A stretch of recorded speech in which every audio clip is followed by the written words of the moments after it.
नमस्कार, मी श्रीकांत उमरीकर. आपण पाहतात ॲनालायझर. लाईक करा, शेअर करा, सबस्क्राईब करा. ॲनालायझरचं ॲप डाउनलोड करा.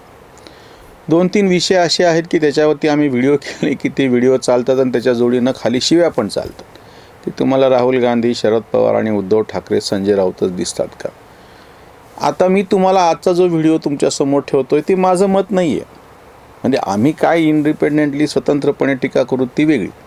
शिवसेना एक वादळ नावाचं एक यूट्यूब चॅनल आहे. अनिश गाडवे ते चालवतात आणि त्यांनी स्वतः हा व्हिडिओ केलेला आहे. व्हिडिओ 4-5 दिवसांपूर्वीचा आहे. मी ते डिस्क्रिप्शनमध्ये लिंक देतो, जरूर तुम्ही बघा. त्याच्यानंतरचे 3-4 व्हिडिओ आहेत. ह्या प्रत्यक्ष काँग्रेसनी त्यांची बारामतीमधून उमेदवारी मागं घ्यायच्या आधीचा हा व्हिडिओ आहे. नंतर त्यांनी जी काय टीका केलेली ती बघा. टीकेचा रोग काय तुम्ही तर समजून घ्या. आम्ही जे शीर्षक दिलेलं आहे की बा उद्धव सैनिकांनी कोणाची भांडी घासायची आणि शिवबाठाची ही गोष्ट ठरली हसायची, हे माझं मत नाहीये. हे सगळं जे कट्टर स्वतःला उद्धव सैनिक म्हणून घेतात त्यांनी खंत व्यक्त केलेली आहे की बारामतीमध्ये सगळे समजू शकत होते की बाबा अजितदादांचं जे काही सगळं ज्या पद्धतीनं तिथं सगळा ऑरा होता आणि एकूणच पवार घराण्याचा आहे, त्याच्यामुळे बाकीचे पक्ष म्हणजे काँग्रेसनी कधी तिथे उमेदवार देऊ शकले नाहीत किंवा त्याला मतं मिळाली नाही. आताही जे आकाश मोरे उभे होते ते ह्यापूर्वी जेव्हा उभे होते तेव्हा त्यांना 4,000 मतं होती. त्याच्यामुळं आपण ते समजू शकतो. बाकीच्या पक्षांनी उमेदवारी न देणे किंवा जाहीर करून माग घेणे, बाकीचे आता काही अपक्ष किरकोळ तिथं त्याच्यामध्ये राहिलेले आहेत. पूर्णपणे ती निवडणूक एकतर्फी होणार आहे. काही वेगळं सांगायची गरज नाही, कोणी चर्चाही करत नाहीये. अनिश गाडवे सारखे स्वतःला कट्टर उद्धव सैनिक म्हणून घेणारे जे आहेत त्यांचं दुखणं हे आहे की राहुरीमध्ये त्यांनी ज्या त्यांच्या जिल्हा प्रमुखाचं नाव घेतलेलं आहे, त्यांनी जी तयारी केली होती 30 वर्षापासून ते मातोश्रीवर कसे चक्रा मारत होते आणि तरीही आज त्या ठिकाणी म्हणजे शरद पवारांचा उमेदवार मॅनेज होतो प्राजक्त तनपुरे. त्यांनी वापरले हे सगळे आरोप. माझ्यावरती नका करू. हे त्यांनी वापरलेले, त्यांनी केलेले आरोप आहेत. त्यांनी हे शब्द वापरलेले आहेत की शरद पवारांचा उमेदवार प्राजक्त तनपुरे मॅनेज होणार. आता जो उमेदवार दिलेला आहे तो पण कितपत काम करेल किंवा तोही मॅनेज झालेला असेल आणि आम्ही काय फक्त भांडे धुत बसायचं. म्हणजे उद्धव ठाकरेंच्या सैनिकांनी मशाल पेटणार कधी? तुतारी वाजेल नाही वाजेल पण मशाल पेटणार कधी? आता आज जे अनिश गाडवे शिवसेना एक वादळ म्हणून हे करायला लागलेत, मग 2019 मध्ये काय घडलं होतं? 2019 मध्ये प्रत्यक्ष भाजप बरोबर निवडणुका लढवून त्यांना टांग तुम्ही दिली, टांगा पलटी घोडे फरार, आणि तुम्ही कोणाबरोबर गेला होता? काकांबरोबर गेला होता. आज तुम्ही टीका कोणावरती करायला? काकांवरती करायला लागला.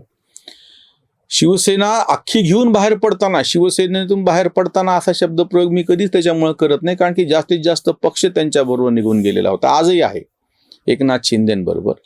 काय त्याच्या वेळेच्या 2 मुख्य तक्रारी होत्या. पहिली तक्रार ही होती की राष्ट्रवादीचे, तेव्हाचं एकत्र होतं पूर्ण राष्ट्रवादीचे पालकमंत्री शिवसैनिकांना कामं देत नाहीत, त्यांची कामं करत नाहीत आणि त्यांना तशा अर्थाने सत्तेतला वाटा मिळत नाही, ही तक्रार आहे. आता काय सांगायला लागले अनिश गाडवे? मग तेव्हा काय घडलं होतं? ज्या तुम्ही एकनाथ शिंदे 50 खोके एकदम ओके, शिंदे आणि मिंधे अशी बोंब मारत होते, पक्ष चोरला, बाप चोरला, चिन्ह चोरलं, सगळं जी सगळी बोंब मारत असताना तुम्ही त्यांची बाजू उचलून धरत होते, ते तुमचे तथाकथित आता सध्याचे काय म्हणता येईल ते तुमच्या पक्षाचे सम्राट, वर्ल्ड बेस्ट सीएम, घरबसे मुख्यमंत्री यांच्या विरोधामध्ये तक्रार काय होती? काय वैयक्तिक पातळीवरती त्यांचं काय नुकसान झालं, भलं बुरं झालं? त्या हेलिकॉप्टरमध्ये बसताना तू खाली उतर म्हणून जे आदित्य ठाकरेंनी त्यांना सुनावून अपमान केला असं म्हणतात, प्रत्यक्ष मला माहिती नाही. याच छत्रपती संभाजीनगरला येण्यासाठी वर्धापन दिनाचा कार्यक्रम होता आणि तेव्हाची ती किस्सा आहे ना. आणि मग त्याच्यानंतर पुढचं जे काही महाभारत घडलं ते त्याच्यामध्ये शिवसैनिकांची कुचंबणा होती महाराष्ट्रभरच्या राष्ट्रवादी काँग्रेसकडून. आता जे सांगायला लागलेत अनिश गाडवे तीच गोष्ट आहे 4 वर्षापूर्वीची, 2022 मधली. आता 2026 आहे.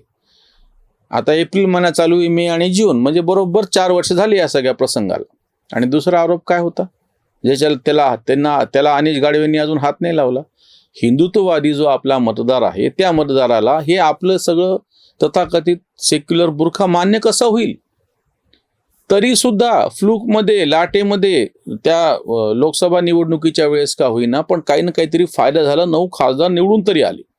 18 वरून 9 वर आले ते जाऊ द्या, पण 9 का होईना निवडून आले, कशी बशी इज्जत वाचली.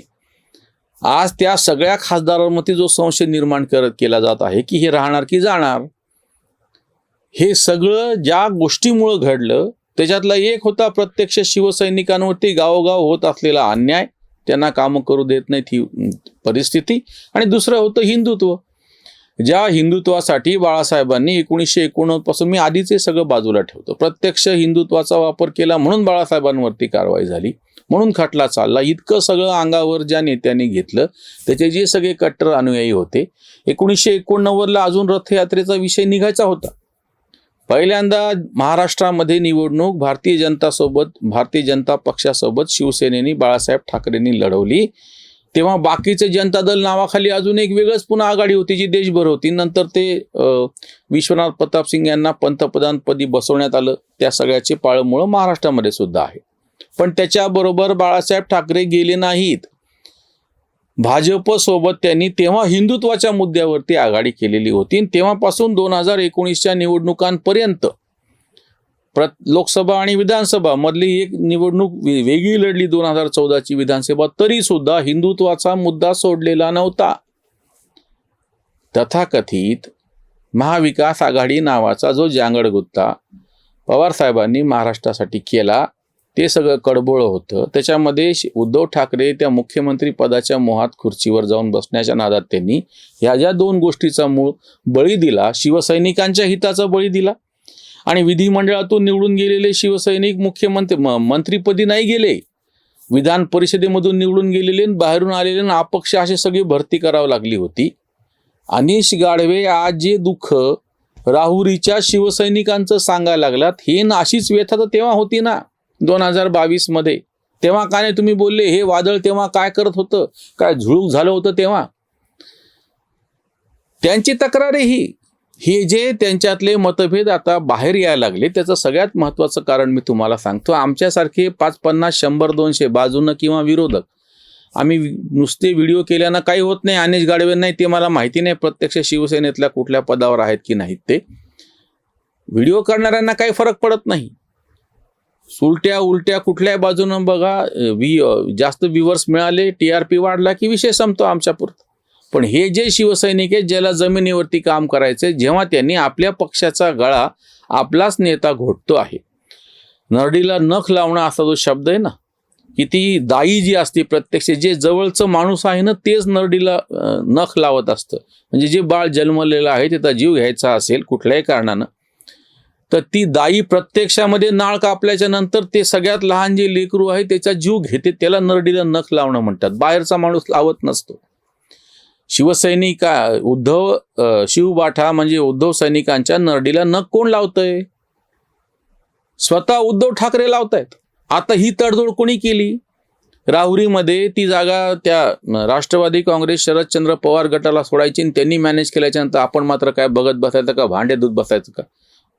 प्रत्येक वेळी शिवसैनिकांनीच का माघार घ्यायची? त्यांचं वाक्य आहे अनिश गाढवेंचं, माझं नाहीये. आज जी निराशा ह्या सगळ्या शिवसैनिकांमधून उद्धव ठाकरेंच्या, म्हणून मी त्याला उद्धव सैनिक असा शब्द वापरला, उद्धव सैनिकांमध्ये जी निराशा उफाळून वरती आलेली, त्याचं सगळ्यात महत्त्वाचं कारण हे आहे, यांनी केलं काहीच नाही. विधानसभा निवडणुकीपासून जे उतार सुरू झालेला आहे, उतारावरती दगड घरंगळत जावात असं. त्याच्यानंतर महानगरपालिकाच्या निवडणुका झाल्या, जिल्हा परिषद, नगरपालिका, कुठंच काही नाही. जो सगळ्यात शेवटचा म्हणजे शेवटची आशा ज्याला म्हणतात ती होती मुंबई महानगरपालिका. आणि सो कॉल्ड ठाकरे ब्रँडच्या नावाखाली म्हणून असलेली तुमची जी महाविकास आघाडी ती ह्यांनीच मोडीत काढली. जसं शिवसैनिकाच्या हिताला उद्धव ठाकरेंनीच नख लावलं, नरडीचा घोट घेतला त्याच पद्धतीने महाविकास आघाडी नावाचं जे काय तुम्ही जन्माला घातलेलं होतं ते सगळ्याला कोणी त्याच्या नरडीला नख लावलं. वंचित बहुजन आघाडी बरोबर काँग्रेस गेले, हे राज ठाकरे बरोबर गेले, आणि या दोघांनाही मात करून भारतीय जनता पक्ष आणि शिवसेना म्हणजे एकनाथ शिंदे ते सत्तेवरती आले आणि ही आपसातच भांडत बसले. म्हणजे आधी नेहमी कसं व्हायचं की काका ते 2 माकडांनी आणला चोरून लोण्याचा गोळा, त्याच्यातलं तुला मला करता करता माकड जास्त गट्टम करून खाऊन घेतं अशी स्टोरी सांगताना ते माकडाच्या जागी नेहमी शरद पवारांना सांगायचे. दोन्हीकडचे फायदे शरद पवार कसे घेत होते आणि कशी गुगली टाकायची आणि कशी तव्यावरतून भाकरी फिरवायची असं सगळं सांगितलं जात होतं. आता काय झालं, परवाच्या महानगरपालिका निवडणुकीमध्ये, विशेषतः मुंबई महानगरपालिकेमध्ये हे जे दोन पारडे होते ज्यांच्याकडे थोडा थोडा लोण्याचा गोळा होता की नाही माहीत, त्यांना माहीत, काँग्रेस आणि वंचित बहुजन आघाडी एकीकडं आणि तथाकथित ठाकरे ब्रँड एकीकडं, हे दोन तराजूमधले लोण्याचे गोळे तिथंच राहिले जागेवरती. भाजप आणि एकनाथ शिंदेनी दुसरंच सगळं बेनिफिट घेतलं आणि ते असत्तेवरती आले तिथे मुंबई महानगरपालिकेत. तेवढंच नाही, भिवंडीमध्ये सुद्धा बंडखोर भाजपवाला महापौर म्हणून बसलेला आहे. चंद्रपूरमध्ये तर काँग्रेसचं संख्या आकड्या असताना सुद्धा त्या ठिकाणी भाजपचा महापौर सत्तेवरती बसलेला आहे. ही जी अवस्था, आता माझ्या परभणीतली गोष्ट मी तुम्हाला सांगतो.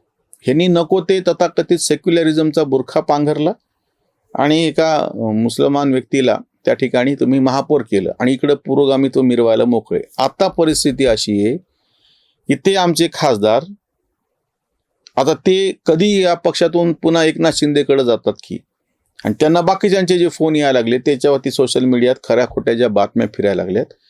म्हणून म्हणलं की ही तक्रार आम्ही करत नाहीयेत. अनिश गाडवे सारखे तथाकथित उद्धव सैनिकच ह्याच्या नरडगाणं सुरू केलेलं आहे. म्हणून म्हणतोय की ही जी गोष्ट हसायची होऊन बसलेली आहे आणि की उद्धव सैनिकांनी कोणाकोणाची भांडी घासायची. इथेच थांबूयात. धन्यवाद. स्वधर्म जागृतीचा विधायक बुरुज. Analyzer News.